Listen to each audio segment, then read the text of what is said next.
You know, I grew up with a covert narcissist as a mother, and I didn't really know my father, but he was definitely a narcissist as well.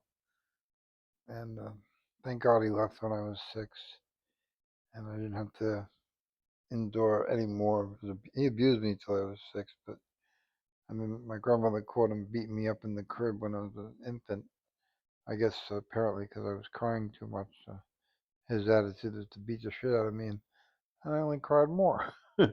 Uh, and that's what the basis of this video is about is narcissists, you know. And I have a lot of experience with them, and I just want to help you determine whether or not or what to look for if you have a narcissist in your life, in your family, in your job, or what have you. Uh, and there are different types of narcissists, and I'm not going to get into all of them. I'm just really giving you an overall general um, things to look for. You'd have to look further to classify them in a certain class. But you know, you have your overly overt narcissists, where they're in your face. You know, like a Trump is an overt narcissist. You know, my mother was a covert narcissist. So she came from you from behind and got you in ways you didn't know you were being gotten. You know, where Trump is in your face. You know he's crazy, and so in that respect, that's why they all don't follow a certain. I mean, the covert narcissists, they all follow the covert narcissist line, what they do, and the overt and malignant, they all follow their lines. You know, and I guess there's some crossover, but then the crossover is that none of them have empathy. None of them are capable of loving anything. They don't even love themselves. If you think they love themselves, they don't. They hate themselves. And a lot of what even the covert or the overt narcissist does is to put a mask on that hate that they have for themselves, and they want everybody to love them, you know, and um, hold them in high regard. That's why a lot of your narcissists are CEOs or management positions in jobs. They're not usually the janitor. If they are the janitor, they're the supervisor of the janitors, you know, stuff like that. So they have to be on the upper pedestal. They can't have somebody on top of them. And if they are a narcissist and they do have a narcissist on top of them, then they fall into the flying monkey class. And a flying monkey is just somebody that's usually tends to be a narcissist that does some other narcissist's business for them, like the Wicked Witch of the West in the Oz picture. You know how the monkeys did attacked Dorothy for the witch, and that's what flying monkey. That's where the whole term flying monkeys came from, because that's what they do. Uh, yeah, but you gotta remember when the narcissists attack, they're usually not very smart people. Another reason why they hate themselves because they know they're wrong a lot of the times, you know, and they know they're not smart people. But the last thing in the world they want you to think is that they're not smart people. You know, they want you to think they're a genius. You know, and you come to them for advice. You know, they love that. Look at Trump. Yeah, he wants everybody to think he's a genius. You know, the art of the deal, and all that stuff. And we all know that he's not a genius. He's the opposite. But you know, and I don't like talking about Trump, but he's a narcissist in chief. And I think to talk about somebody else and try to have you understand what a narcissist is just a big waste of time because you know what Trump is. He's on the news every day, and that's part of being a narcissist too. Uh, you know, he has to be the focal of attention and the one that grabs all the attention in the room. But the covert narcissist is in the back of the room. They don't want any of the attention, but they want you to love them just as much. You know, and they want and the covert narcissist will get the whole room fighting um, and sit back and say, "Look what I did," you know, and that's more how they operate.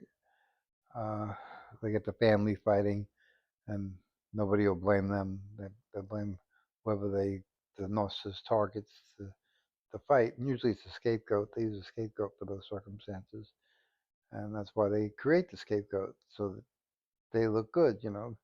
If somebody in the family is really bad, and then everybody else is just better. Whether or not the best, but they're better than the scapegoat. Because the scapegoat's on the bottom. It's like the black duck. All the white ducks, and there's one black duck. So the black duck is obviously not a white duck. You know, and the scapegoat is the black duck. So yeah, that's how that goes. But they really, like I said, they're not really smart. Like they're the ones. Like if they're your boss and you do something that's I don't know, good for the company or good for the job, they'll take your credit. They'll take the credit for what you did. You know, and if they don't overtly or overly, they just say, "I made it." They might say you made it, but you did it with my direction. I told them what to do, and then they made it. Some way they're going to take credit for it. Maybe they can't get away with saying they created it, but they're going to. It's like the narcissist when they're your parent and you're a good sports player. They're gonna be like, "Oh, he has my genes," or "I was a football player in high school too, and that's why he's a good football player," kind of thing. They just want to attach themselves in a way that they're superior. Like he wouldn't be a football player if it wasn't for me, or this worker wouldn't have invented this thing for the job if it wasn't for me, kind of thing. So they always have to be on the upper pedestal, and and the Coverts do the same thing. They want credit, but they're also attracted to like you don't find covert narcissists as therapists. You might find them as doctors or psychiatrists, but you won't find them as therapists, and they're not into the I don't know, like you won't Catholic priests, the ones that rape children, they were narcissists. Um, but all your Catholic priests are not narcissists. Um, so you have to draw the line somewhere. But they're into the like accounting, business, um, medicine. They're into like stock market. I mean, if you have somebody in your life that's crazy over the stock market, 9 out of 10 they're a narcissist. And somebody who might get into gambling. They get into gambling, but they don't usually get addicted to gambling, but they like gambling. They're too cheap to get addicted to gambling, but they'll when they go on a cruise, they'll go to the casino, um, and all that. But they're not going to spend their life savings at the casino because they don't use money on themselves. Like especially the covert narcissists. They don't. They don't. They'll look. They'll wear crappy clothes, crappy shoes. Maybe they'll have new shoes, but they'll be cheap. They're not gonna buy a Dolce Gabbana. They're gonna have a $3,000 purse. Nothing like that. They'll have an HSN $100 purse. You know, and and along those lines, because they don't spend their money on themselves. They use money as a weapon. So they save their money and they accumulate their money and they look for people and then create people in their family that depend on them and need the money. But it's like you want $5, go cut the lawn. You want another $10, empty the car. Wash the car. Put up the Christmas lights. They use money as a weapon. Because like everything's transactional. They never give you $5 just to give you $5. It's like, what am I getting for it? And that's why they don't want to spend the money on themselves because they need the money to get the narcissist supply that they get from giving it to people. Usually they're flying monkeys and they're victims. And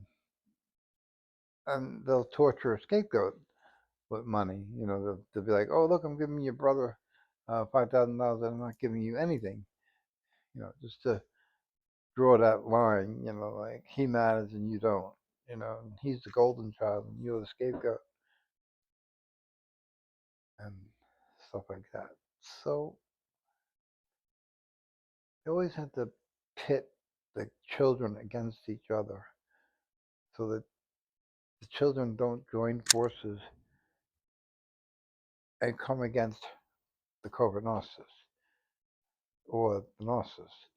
They have to keep a family fight going because then they manipulate and dictate a lot of what goes on with the family fight, and then who gets invited to Christmas, who gets invited to Easter, or whatever. And you know, if they don't like you, you don't get invited. And they make sure the other family members don't want to invite you either, because if they invite you, you might turn everybody against the narcissist. You might point out the fact that they are a narcissist, and they don't want anybody to know that. So they keep you away. They keep you away from any contact, and they build walls around. And if you tell them that you know that they're a narcissist, well, they'll do anything to get rid of you. They'll cut you off. They'll do anything to get rid of you. My mother had me arrested to get rid of me. Uh, it's just um, there's nothing they won't do. There's no boundary they won't cross. Look at Trump. He's crossed so many boundaries and with so many countries and with our own and our immigrants and everything. It's just every boundary that was never crossed before, he has crossed, and he just has no care. And it's all to keep his name in the newspaper. Like the Gulf of America. Now he's talking about the Lake of America. It's all crap. It's all crap. It's all going to get reversed once he's gone. And his name on the Kennedy Center and all that stuff. He's jealous of Kennedy. He wants to have Kennedy's kind of legacy, and he because he knows he's not. He's never going to have a Kennedy legacy, no matter what he does. And he hates Obama because Obama was loved, and he'll never be loved like Obama. And and what did he do when Obama was president? He attacked Obama with the birth certificate and all the BS that he caused Obama. Because he was jealous of Obama. How could a black man be president and I'm not? That was kind of what was running through his head. And that's again, he wasn't top dog. He wasn't when Obama was president. Trump wasn't top dog, so that was a problem. And when Biden won, again, Trump was not top dog, and we ended up with January 6th. So it's just how they function, and he took make America great again, and made it stupid again. I mean, there's nothing you can say that he did was good, and you can say the Trump dollars, where he's giving babies $1,000 in an account. You know, I'm sure that had more to do with his banking buddies making money because they're gonna collect fees on that money. They're gonna charge you for maintaining the money, and it's not gonna be a free ride. And somebody's making money off of that deposit, so somebody's got to monitor it. Like an accountant is gonna make money off of that money. So it's not a free ride, and I'll bet it was uh, lobbied to him to do it, and of course he went for it because what is it called? Trump dollars. Every baby got Trump dollars. And he, playing with his ego, it was an easy sell. So it's just I don't know. It's hard because it's sad. You don't. It's short lived. Like the Kennedy Center. His name's gonna be on it maybe a year, and then it'll be off. But he's got to make a big political debate and upset a lot of people over it. And for what? just just so he can boost up his ego and pump up his head, you know. And it's very childish, and that's one thing narcissists are. They're very childish, and they like rules, you know. Like if you find somebody who they don't follow the rules though, they like you to follow. They make you follow the rules, you know. Like they'll be a that's why they're managers. That's why they're CEOs because they make the rules and then they make you follow them. And they do punish you to an nth degree when you don't follow them, you know. And most people are afraid of narcissists in that sense because they're their boss or their manager or their father or their mother. So they have this element of fear uh, that goes along with them, you know. And they like that. They feed off of that. And they're like, don't forget, you know, I'm your boss. And don't forget, I can give you a pink slip tomorrow, you know, and they will remind you of that. And there is usually they don't get much pushback on the things that they tell their employees to do because the employees know they're going to get a pink slip if they push back. You know, they'll fight unions. You know, narcissists they don't want unions because what do unions do? They tell them what to do. They dictate what the employee will do, and no narcissist that's in charge wants to be dictated on how to treat his employees. You know, so but you know, like if your parent is a narcissist, you're probably in therapy. They're not in therapy. They will never go to therapy. Uh, and if they do, it's more or less to throw throw you off the course. You know, like you say, oh, he's in therapy. He can't be a narcissist. Well, that's not true. And when they go to therapy and they learn about narcissism, they learn that they don't have empathy, and they learn that people know that they don't have empathy. So what they do is they fake empathy.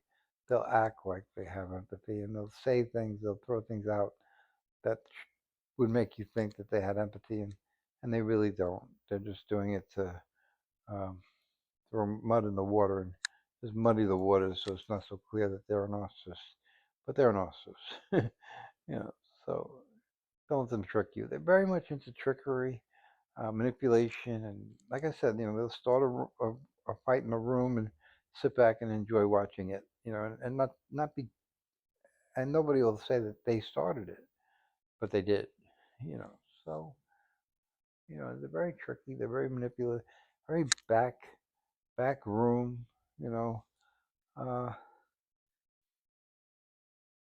and of course it depends on which narcissist you're talking about. Like there's a communal narcissist. Um, and they're the people that take care of like the homeless and dogs and cats, and they'll let you know that they work for a dog or cat charity, or they work for a nursing home or something, and they take care of the underprivileged and stuff. But they're also the same person that's kicking the dog or not feeding the people at the nursing home and just abusing them terribly. You know, they're what you call they work for charities and they steal all the money from the charity and none of it goes to what the charity's function is meant for. You know, so but they take the credit. You know, they're like, oh, this great charity, we do some great work. You know, and they're not doing anything. They're just taking the credit. You know, and it's all set up so if they get caught, you know, somebody else is gonna be the scapegoat and take the fall, and it's not going to be them.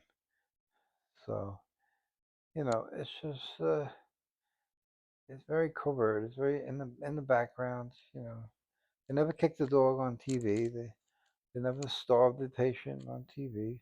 But once that camera goes away, so does the food. Yeah. So you know, it's just and they get the power over like a dog. We you know if you're ever owned a dog, you know you have power over your dog. You know, you decide when it goes to the bathroom, when it eats, and everything else. And and they like that power, but they're more or less looking for the credit of helping an underprivileged dog, like find a home, adopt a dog and stuff like that. And they will adopt dogs. You will adopt a dog from them, but they're always on the hunt for a new dog, you know, and they got to keep the appearance up that this is what they do, and they're good at it. So you keep giving them money, and they use that money to finance their and like the covert narcissists will buy the cheap clothes and all, but the malignant or the overt narcissist will buy the Gucci watch, the Gucci jacket, the Gucci belt. But they're more public display and everybody in my face. I'm great. I have great things. I'll buy a Ferrari kind of thing. With a covert narcissist will buy a Chevy, and you won't know they're rich just by looking at them. They won't be poor, but they don't spend it on themselves because they're using the money to get narcissistic supply from the people around them, and the overt narcissist, that buys the Ferrari, they get the narcissistic supply when people say, "Oh, nice car. Oh, he must be doing really well. He's got a car like that." And they get off on that praise and that elevation. Like Trump, Trump is always about how much money he has and how much money he made. He loves that people talk about it. And believe me, he reads and watches everything when they're talking about it. So, he don't care that he stole it or that he created a scam to get it. He just likes the bottom line, the number. And most of us, they do steal money. Like uh, Madoff was a narcissist, big time narcissist, and he stole 50 billion from people. And it was just a high for him to get somebody to give him $100 million to invest. He got his dick got a little hard from that, so, or a lot hard. So, it's just, and you could have in like construction, your boss in your construction job, he's probably a narcissist, and that's why he's the boss, that's why he's in that position. And he makes a lot of money, but he pays you nothing. It makes you work hours and hours and hours, and he's not there. He's not working. He's not working beside you. He's telling you what to do, but he's not there. And it's all about appearance. It's all about appearance. But he drives a nice truck when he goes to do estimates, and he does estimates, and he's very cordial with the people that he's the customers, and you don't even exist. Like your name never comes up.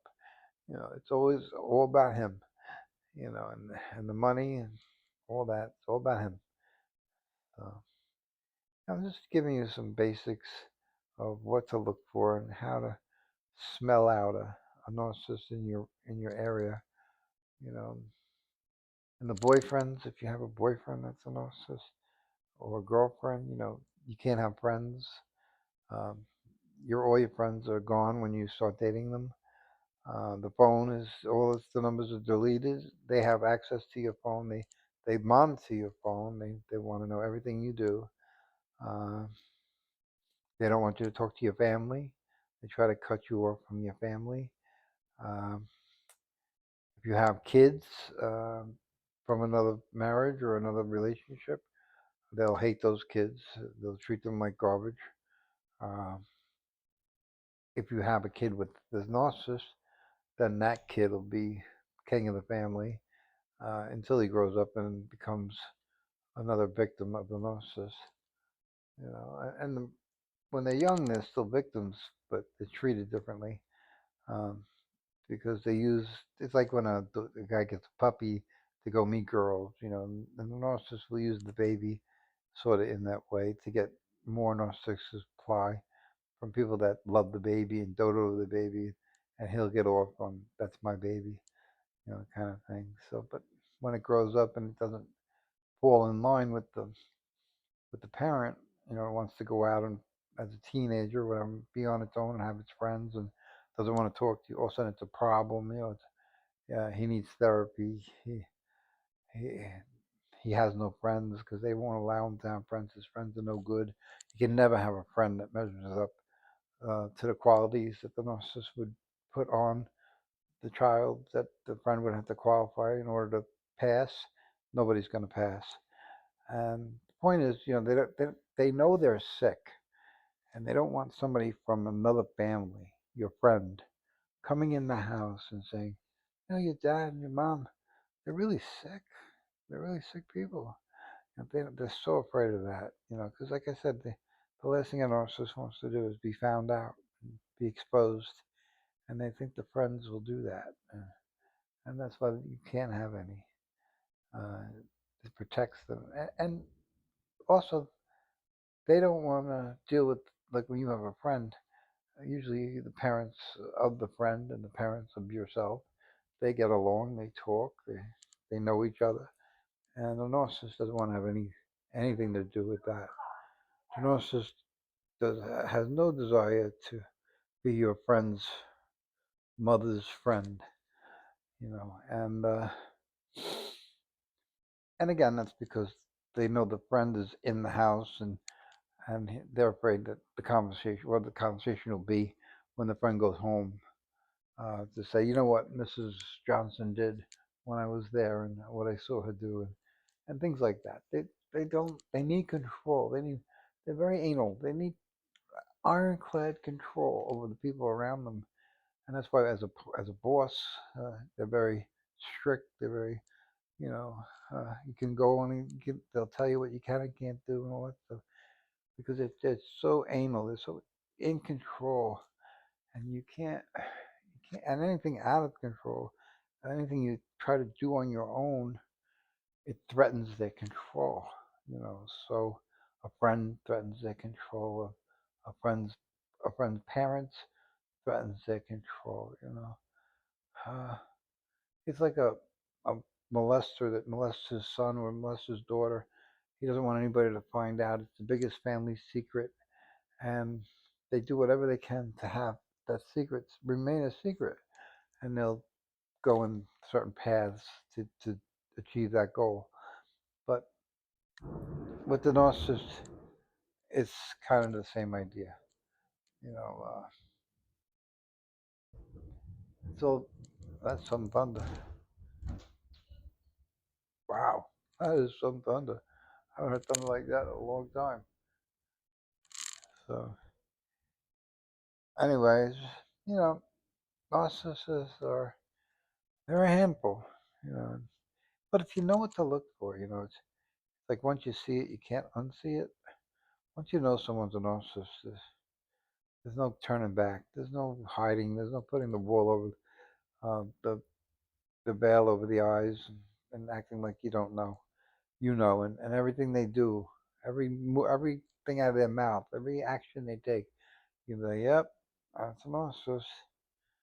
You know, and you know, and food.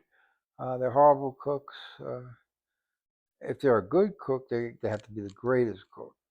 They can't be a mediocre cook. They got to be the chef. You know, like a chef of a restaurant could be a narcissist. But when they go home, their kids eat like crap. you know, they don't care.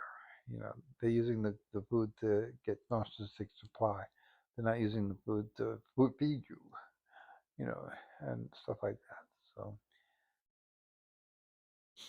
there's a lot of videos on YouTube about narcissism, and I recommend you peruse them, and uh, and you'll be surprised at how many people in your life are narcissists. They're everywhere. They're in every facet of life: school, work, hospital, uh, fire department, everywhere. Uh, there's no place I can say that they aren't.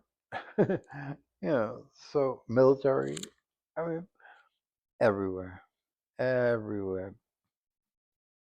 Car dealerships, factory, everywhere. It doesn't matter. If there's management positions, they're there.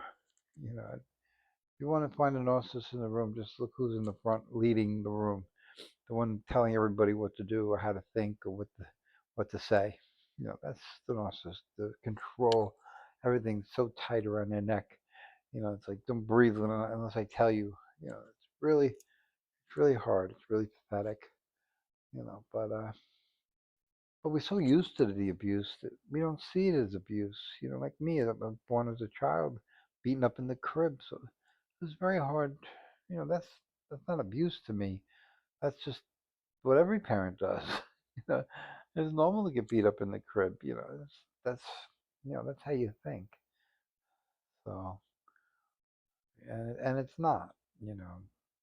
And I'm 57, so and it still affects me. My mother's still alive, so and it's hard. It's hard.